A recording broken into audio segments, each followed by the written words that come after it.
He fixed cars for 30 years in the same small garage, never spoke unless spoken to, and always closed shop at exactly 6 p.m. Until the night 3 armed men broke in demanding protection money, and they discovered that some mechanics know how to dismantle more than just engines. Welcome to Silent Heroes. Before we begin this powerful story of hidden skills and dangerous confrontations, tell me in the comments, what city are you watching from today? And if you believe stories like this deserve to be heard, hit that subscribe button. These stories matter. Tony Russo's auto repair sat on the corner of Maple and 3rd Street like it had been there since the neighborhood was built. The red brick building showed its age, paint peeling around the windows, a hand-painted sign that had faded from years of sun and rain, and a single bay door that rolled up every morning at 7 a.m. sharp. Inside, the garage looked exactly like what it was, a working man's shop. Tools hung on pegboards with the precision of someone who'd learned that organizations saved time and time saved lives. Workbenches scarred by decades of use. A coffee pot that always had something brewing, though Tony was usually the only one drinking it.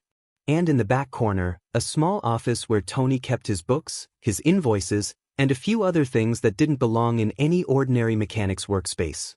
Tony Russo had owned the shop for 30 years, and in all that time, he'd built a reputation for 3 things. He fixed cars better than anyone in the county, he minded his own business, and he never asked questions about why someone needed their vehicle repaired quickly and quietly.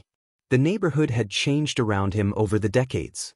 What used to be working-class families had gradually shifted to something harder, more dangerous. Young men who drove expensive cars but lived in their mother's basements. Drug dealers who needed their license plates changed or their VIN numbers obscured. Gang members who paid in cash and expected complete discretion about bullet holes in door panels or bloodstains in upholstery. Tony provided both services and silence. Not because he approved of their business, but because staying neutral had kept him alive and out of prison for 15 years. He fixed their cars, took their money, and went home to his small apartment above the shop every night at exactly 6 p.m. No complications, no conflicts, no problems. What his customers didn't know was that Tony Russo wasn't just a mechanic. He was Staff Sergeant Antonio Rosetti, 75th Ranger Regiment, with 12 years of active duty including 4 combat deployments to Afghanistan and Iraq. Specialized in explosive ordnance disposal, urban warfare, and counterterrorism operations. He'd left the Army with a Purple Heart, a Bronze Star, and enough psychological scars to fill a medical textbook. The same hands that could defuse roadside bombs in complete darkness could diagnose engine problems by sound alone. The same eyes that spotted IED triggers buried in roadside debris could identify stress fractures in vehicle frames that other mechanics would miss. The same mind that planned tactical operations against insurgent cells could organize a repair schedule that maximized efficiency while minimizing customer wait times. But Tony had left that world behind after his final deployment ended with 3 of his squad members in body bags and Tony himself spending 6 months in military hospitals learning to walk again. The transition from soldier to civilian had been brutal, nightmares that made sleep impossible, anxiety attacks triggered by car backfires, and the constant feeling that danger was around every corner waiting to strike. The garage had been his salvation. Working with his hands on mechanical problems that had clear solutions. Building and repairing instead of destroying. Helping people get to work, get their kids to school, get on with their normal lives. For 15 years, it had been enough to keep the demons at bay. The regulars knew Tony as the quiet guy who did excellent work for fair prices. Mrs. Chen brought her Honda every 3 months for maintenance and always paid in exact change. Detective Martinez had his patrol car serviced here because Tony never asked about the bullet-resistant glass or the radio equipment. Father O'Sullivan from St. Mary's Church trusted Tony with the parish van that transported elderly parishioners to medical appointments. They saw him as a fixture in the neighborhood, reliable, skilled, harmless. A guy who showed up every day, did his job, and minded his own business. What they didn't see were the details that marked him as something else entirely. The way Tony positioned himself near exits when talking to customers. How his eyes tracked movement on the street while his hands worked under the hood. The fact that he could field strip and reassemble an engine with the same precision most people reserved for putting together furniture from instruction manuals. Most importantly, they didn't know about the small arsenal Tony kept in his office safe, or the tactical gear stored in a hidden compartment behind his tool cabinet, or the emergency escape plan he'd rehearsed every month for 15 years but never expected to use. Until tonight, when everything changed. Tony was finishing up the day's work, replacing brake pads on Mrs. Chen's Honda, the same car he'd been maintaining for 8 years, when he heard the sound that triggered every combat instinct he'd spent 15 years trying to suppress. 3 vehicles pulling up outside his shop with the kind of deliberate precision that meant trouble. Engines idling in formation. Car doors closing with coordinated timing. He checked the clock on the wall, 6:15 p.m. The shop was officially closed, the bay door was down, and the closed sign was facing the street. But the footsteps approaching his door carried the weight of people who didn't care about business hours or posted signs or the rights of small business owners. The knock came hard and insistent. 3 sharp raps followed by a voice that had never asked politely for anything in its life. "Open up, old man. We need to talk." Tony set down his wrench and walked slowly toward the door, his mind automatically cataloging details the way it had been trained to do in hostile territory. 3 vehicles meant at least 6 men, possibly 9 if they were running full teams. The voice belonged to someone young, confident, probably armed, definitely dangerous. The timing after hours, when the street was mostly empty, suggested this wasn't a customer service call. His hand moved instinctively toward the concealed weapon he kept clipped under his workbench, then stopped. 15 years of peaceful civilian life had taught him that not every problem required a military solution. But 12 years of combat experience had taught him that some problems required exactly that. Tony opened the door to find exactly what his training had prepared him to expect. 3 men in their 20s, expensive clothes over athletic builds, the kind of gold jewelry that announced their profession to anyone who knew how to read criminal hierarchies.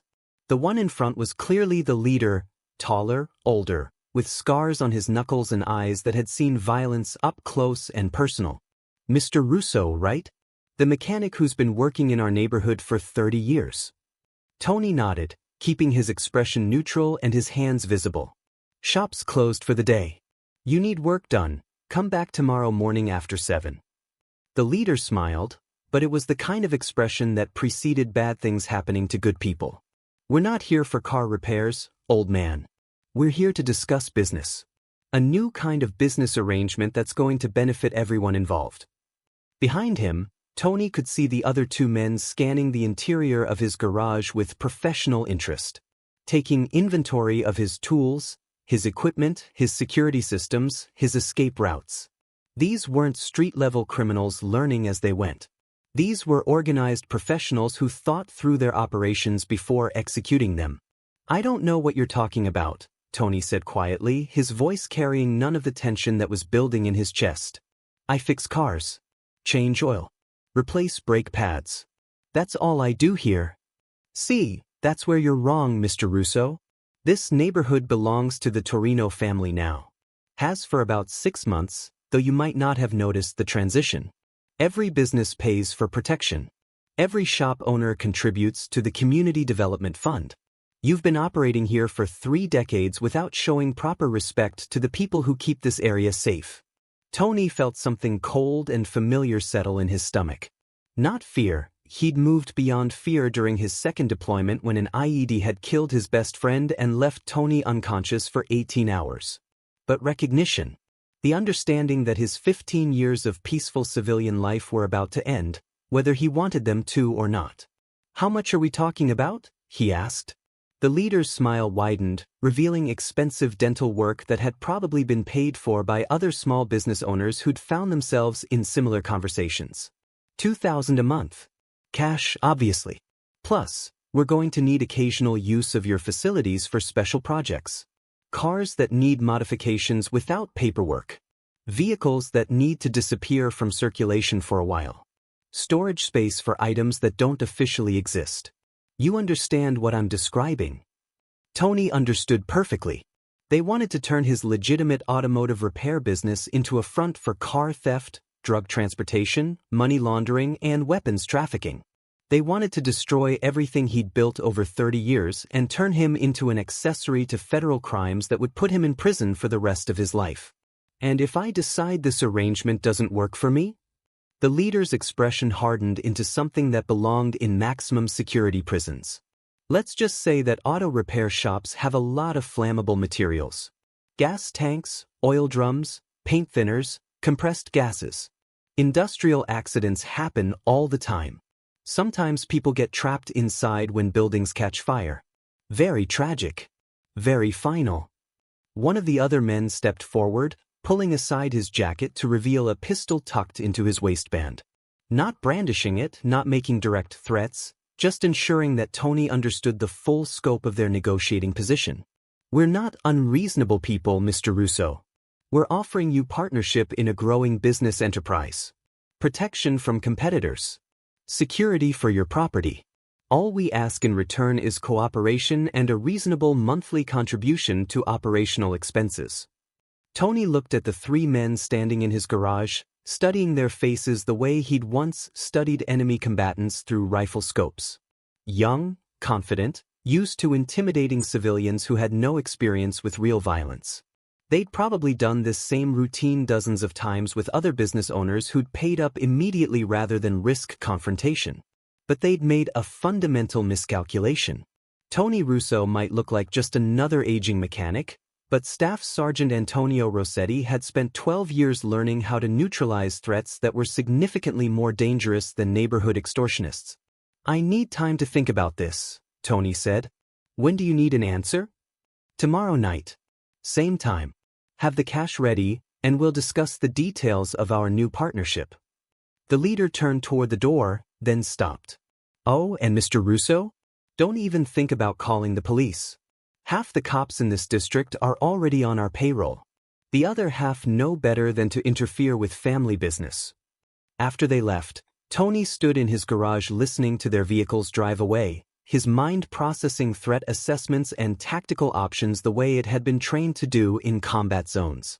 3 armed men, organized criminal enterprise, corrupt law enforcement, no official channels for assistance. He walked to his office and opened the safe hidden behind a filing cabinet. Inside were items that Tony Russo the mechanic had no legitimate reason to possess. Encrypted communication equipment, tactical gear, weapons that weren't registered to his civilian identity, and documentation for alternative identities that he'd maintained since leaving active duty. Tony picked up a secure satellite phone and dialed a number from memory. "This is Ghost 7, he said when the call connected. "I need a threat assessment on the Torino crime family, New Jersey operations. Priority Alpha." The response came back within an hour. The Torinos were a mid-level organized crime syndicate specializing in extortion, drug trafficking, and illegal weapons sales. Federal task forces had been trying to penetrate their organization for 3 years without success. Local law enforcement was compromised. Civilian victims who tried to resist typically ended up in hospitals or morgues. Tony read the intelligence report twice, then deleted it from the encrypted device. He'd spent 15 years trying to leave his military career behind, trying to live as a normal civilian who fixed cars and minded his own business. But some skills didn't fade with time, and some oaths didn't expire with discharge papers. The Torinos had made a critical error in judgment. They'd assumed that Tony Russo was just another frightened small business owner who would pay protection money rather than fight back. They didn't know that they'd just threatened someone who'd spent over a decade hunting terrorists in urban environments, someone who specialized in dismantling criminal organizations from the inside. Tony spent the rest of the evening preparing for war. Tony spent the night transforming his garage from an automotive repair shop into something that would have been familiar to anyone who'd served in special operations units. He moved critical equipment to secure positions, established sight lines and cover points, and prepared contingency plans for multiple threat scenarios. The next morning, he opened the shop at 7 a.m. as usual and went through his normal routines: coffee, inventory check, reviewing the day's scheduled appointments. But underneath the familiar patterns, he was conducting final preparations for an operation that would determine whether he lived as a free man or died as a casualty of criminal intimidation. Mrs. Chen arrived at 9 a.m. to pick up her Honda. Tony had finished the brake work the previous evening, but he spent extra time explaining the repair process and recommending additional maintenance that could be performed over the following weeks. He wanted her to understand that she should find another mechanic for a while, without saying anything that would alarm her or make her a potential witness to federal crimes. "Mr. Tony, you seem different today," she said as she signed the repair invoice. "Is everything okay?" "Just thinking about some changes to the business, Mrs. Chen. Nothing to worry about. But you might want to start taking your car to Martinez Auto on 5th Street. They do good work, and they're closer to your house." She studied his face with the intuition of someone who'd raised 5 children and buried 2 husbands. "Are you in some kind of trouble?" Tony managed a smile that almost looked genuine. "Nothing I can't handle. Just some business decisions that need to be made carefully." After she left, Tony closed the shop early and spent the afternoon conducting surveillance on Torino family operations throughout the neighborhood. He identified their primary locations, documented their security procedures, and mapped their communication patterns. By evening, he had enough intelligence to plan a comprehensive counter-operation. At exactly 6:15 p.m., the same 3 vehicles pulled up outside his garage. Same men, same confident swagger, same assumption that they were dealing with a helpless civilian who would capitulate to their demands rather than risk violence. Tony opened the door before they could knock. "Gentlemen, right on time. Come in." The leader stepped inside, followed by his 2 associates. This time, Tony noticed additional details: concealed weapons on all 3 men, tactical communication earpieces, and the kind of situational awareness that suggested military or law enforcement training in their backgrounds. "So, Mr. Russo, have you had time to consider our business proposition?" "I have," Tony said, walking toward his workbench where tools were arranged with military precision. "And I've decided that your offer doesn't align with my business model." The leader's smile disappeared entirely. "That's disappointing to hear. And potentially very expensive for you to maintain as a position. Here's what's going to happen instead," Tony continued, his voice taking on an edge that hadn't been there during their previous conversation. "You're going to leave my shop, leave my neighborhood, and find some other small business owner to extort. Because this one isn't interested in your protection services." One of the associates stepped forward, hand moving toward his concealed weapon. "Old man, I don't think you understand the situation you're in." "Actually, I understand it perfectly. 3 armed men, criminal organization, corrupt law enforcement, no official channels for assistance. The question is whether you understand the situation you're in." Tony's hand moved with the kind of speed that belonged to someone who'd spent years training for close-quarters combat. The associate found his weapon disarmed and his wrist broken before he could complete his draw. 2 seconds from threat identification to threat neutralization. The leader and the remaining associate both reached for their guns simultaneously. Tony was already moving, using the disabled man as cover while closing distance with the kind of tactical precision that belonged in military textbooks. The leader's weapon discharged twice, both rounds hitting concrete where Tony had been standing a fraction of a second earlier. Tony's response was a combat knife that appeared from nowhere and disabled the leader's gun hand with surgical efficiency. The third man, realizing that his associates were neutralized and his own weapon was now pointed at empty air, made the intelligent decision to surrender. "Jesus Christ," he whispered, staring at Tony with the kind of recognition that belonged to people who'd encountered real violence. "What the hell are you?" Tony zip-tied all 3 men with restraints that appeared from his tool cabinet, then activated the encrypted communication device he'd used the previous night. Ghost 7 to base. 3 prisoners secured, threat neutralized. Request immediate federal pickup for organized crime suspects. The response was immediate. Federal task force en route. 12 minutes. Tony looked at the 3 men sitting on his garage floor, all of them staring at him with expressions that ranged from shock to terror to grudging professional respect. "Here's what you need to understand," he told them quietly. "My name isn't really Tony Russo. I'm not really just a mechanic. And threatening me was the worst tactical decision your organization has made in its entire operational history." The leader, cradling his disabled hand, managed to speak through gritted teeth. "Who are you?" "Someone who spent 12 years hunting people like you in places where the rules of engagement were significantly more flexible than they are here. Someone who specialized in dismantling criminal organizations that thought they were untouchable. Someone you really shouldn't have tried to extort." The federal task force arrived exactly 12 minutes later, not local police, but FBI agents in tactical gear who moved with the kind of precision that suggested this wasn't their first operation involving organized crime suspects. Tony recognized the team leader, Agent Sarah Martinez, from intelligence briefings that had occurred in classified facilities years earlier. "Ghost 7, she said, using Tony's operational call sign. "We've been wondering when you'd surface again." "Agent Martinez. I was hoping retirement would be permanent, but circumstances changed." She looked at the 3 zip-tied criminals sitting on Tony's garage floor, all of them still processing the fact that they'd attempted to extort someone with Tony's particular skill set. "These are mid-level operators for the Torino family," Martinez explained as her team secured the prisoners. "We've been trying to flip someone from their organization for 2 years. This might be the breakthrough we've been waiting for." The leader of the extortion team, still cradling his injured hand, looked up at Tony with something approaching professional curiosity. "You're federal, aren't you? DA? FBI?" "Retired military," Tony replied. "Special operations. Counter-terrorism. The kind of assignments that don't appear in personnel files that criminal organizations can access through corrupt law enforcement contacts." "Jesus. We had no idea." "That was the point.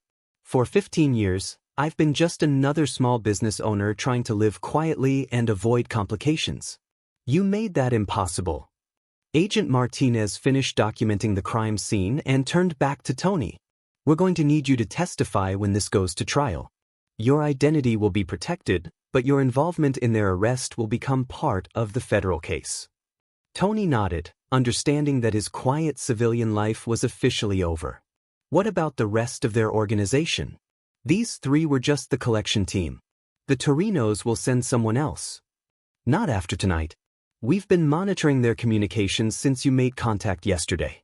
Your little demonstration here triggered a panic in their leadership. They're convinced that federal agents have infiltrated their operation at the highest levels. Half of them are preparing to flee the jurisdiction, and the other half are looking for someone to blame for the security breach." She handed Tony a secure communication device. "We'd like to offer you a consulting position with the Organized Crime Task Force. Your particular skill set could be very valuable in operations targeting criminal enterprises that operate through intimidation of civilian businesses."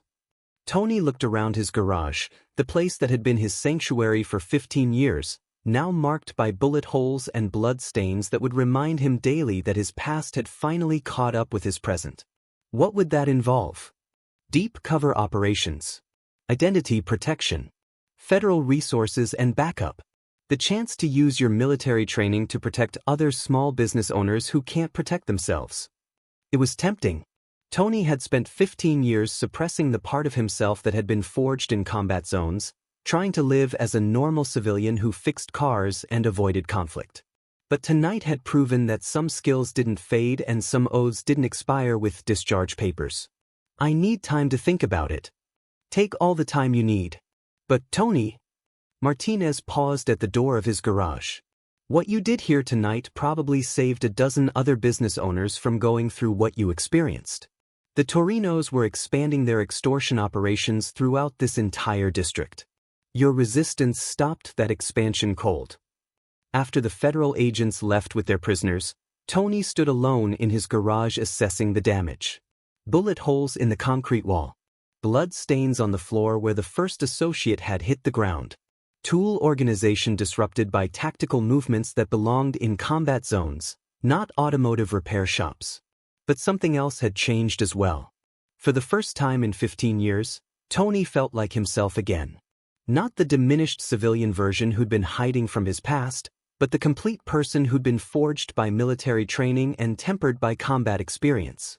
He spent the rest of the night cleaning and reorganizing his workspace, but this time he arranged it with tactical considerations in mind.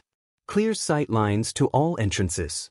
Cover positions that could be reached quickly from any point in the garage. Emergency equipment positioned for rapid access. The next morning, Mrs. Chen knocked on his door at 7 a.m. sharp, just like she had for 8 years. "Mr. Tony, I heard there was some trouble here last night. Police cars, federal agents. Are you okay?" Tony smiled, and for the first time in years, it felt completely genuine. "I'm fine, Mrs. Chen. Better than I've been in a long time. And you don't need to worry about finding a new mechanic. I'm not going anywhere. What about the changes to your business you mentioned yesterday?" Tony looked around his garage, seeing it with new eyes.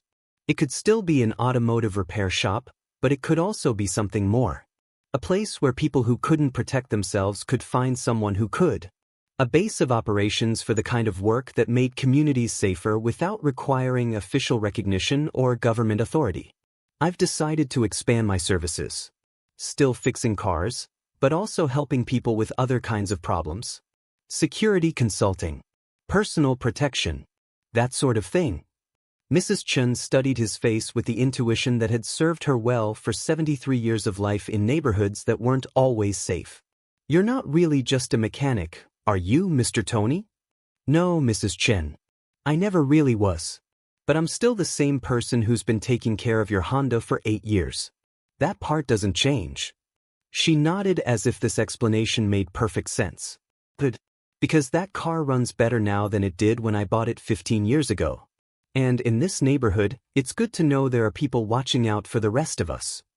3 weeks later, Agent Martinez returned with an update on the Torino case and a formal offer for Tony to join the federal task force. By then, Tony had already made his decision, though not in the way she'd expected.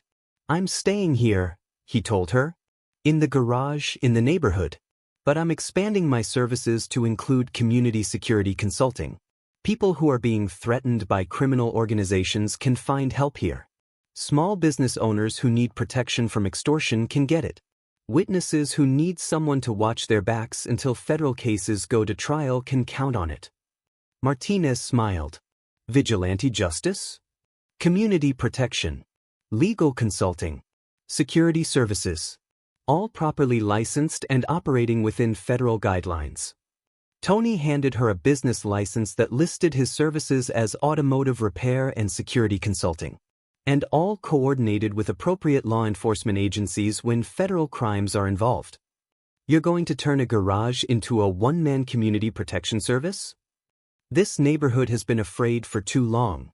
People like Mrs. Chen, Father O'Sullivan, Detective Martinez, they deserve to live without worrying about criminal organizations that think they can intimidate honest citizens.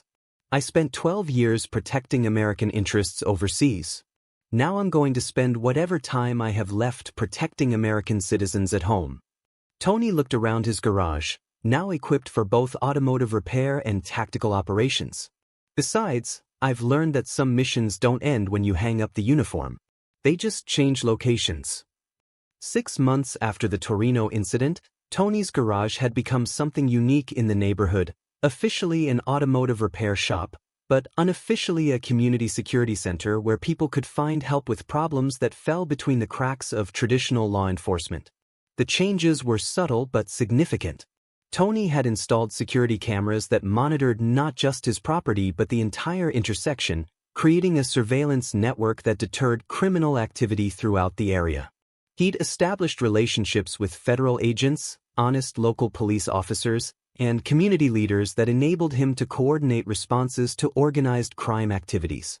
Most importantly, he'd become someone that ordinary citizens could turn to when they found themselves targeted by predators who assumed that regular people had no way to fight back. Maria Santos was the first person to seek help after the Torino arrests. She owned a small restaurant 3 blocks from Tony's garage, and a different criminal organization had decided that her successful business should contribute to their operational expenses. "Mr. Russo," she said, standing nervously in his garage office, "I heard you helped some other business owners with security problems. I don't know where else to turn."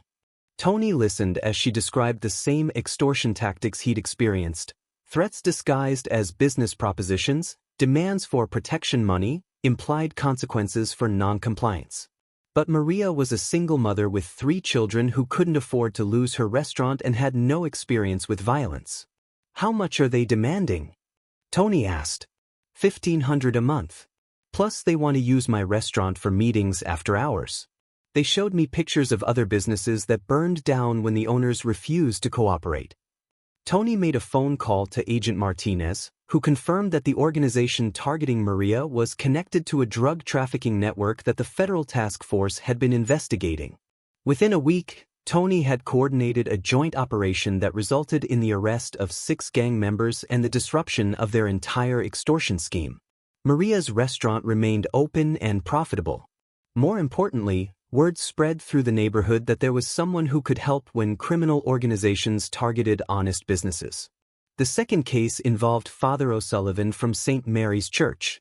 The parish had been receiving threats from vandals who demanded payment to stop damaging church property and intimidating elderly parishioners.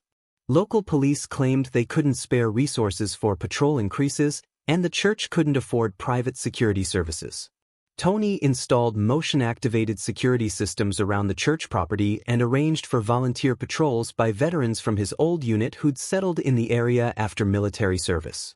The vandalism stopped immediately, and Sunday Mass attendance increased as elderly parishioners felt safe walking to church again.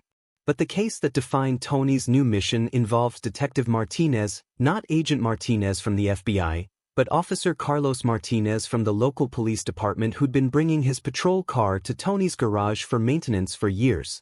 Martinez approached Tony with a problem that couldn't be solved through official channels. His teenage daughter had been approached by gang recruiters who were using a combination of romantic manipulation and economic incentives to draw young women into drug trafficking operations. When Martinez tried to intervene through police channels, he discovered that some of his fellow officers were protecting the recruitment operation in exchange for payments from the drug organization. "Tony, I can't protect my own daughter through the system I've worked in for 18 years. These people have corrupted half my department and intimidated the other half. I don't know what to do." Tony spent 2 weeks conducting surveillance on the gang's recruitment operations, documenting their methods and identifying their leadership structure. Then he coordinated with federal agents to conduct simultaneous arrests that dismantled the entire network while protecting Detective Martinez's family from retaliation. Martinez's daughter returned to school and broke contact with the gang members who'd been manipulating her.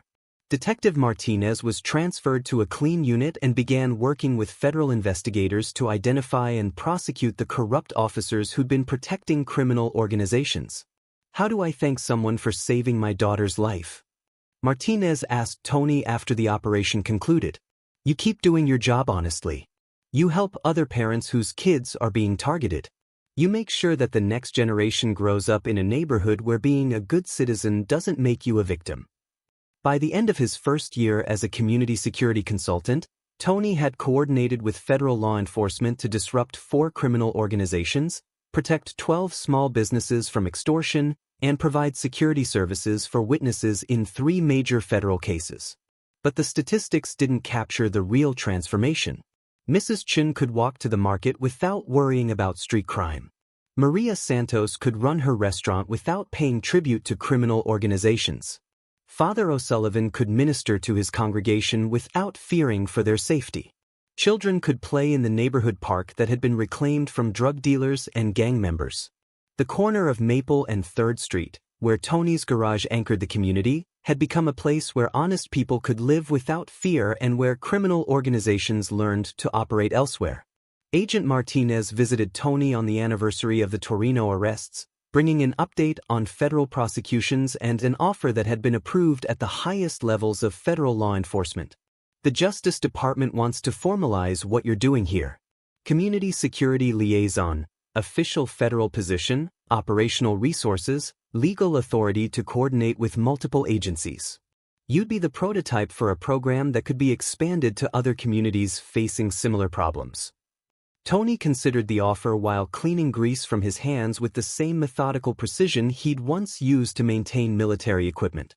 Official recognition would bring resources and authority, but it would also bring bureaucracy and restrictions that might limit his effectiveness. What would I have to give up? Nothing really. You'd keep the garage, keep your community relationships, keep operating the way you have been. But you'd have federal backing for operations that require more resources than you can provide alone. Tony looked around his garage, seeing the neighborhood through his windows where children played safely and adults conducted their business without fear. He thought about Mrs. Chen, Maria Santos, Detective Martinez, Father O'Sullivan, and dozens of other people whose lives had improved because someone had been willing to stand between them and the predators who'd assumed they were helpless. I'll take the position on one condition. This stays community-based. The moment it becomes about federal statistics or political recognition instead of protecting real people, I walk away. Agreed. The program succeeds only if communities become safer. Tony shook hands with Agent Martinez, officially becoming the first community security liaison in a federal program that would eventually expand to dozens of cities across the country. But for him, the title didn't matter as much as the reality. He was still the same mechanic who fixed Mrs. Chen's Honda and maintained Father O'Sullivan's parish van. But he was also someone who ensured that honest citizens could live without fear, that criminal organizations couldn't intimidate their way to power, and that communities could defend themselves when traditional law enforcement wasn't enough. Some missions don't end when you hang up the uniform. They just find new ways to serve the same cause, protecting people who can't protect themselves and ensuring that good people don't have to live in fear of bad people. So now I ask you, have you ever met someone like Tony? Someone who turned their ordinary job into an extraordinary mission? Someone who used their skills to protect their community long after their official service ended? Share their story in the comments, because quiet protectors like that deserve to be remembered. And if this story moved you, subscribe to Silent Heroes. We're here to honor the people who serve their communities without asking for recognition, who understand that real heroism happens one protected family, one saved business, one secured neighborhood at a time. Thank you for watching, and remember, sometimes the person fixing your car has spent decades learning how to fix much more dangerous problems. And sometimes that's exactly what your community needs.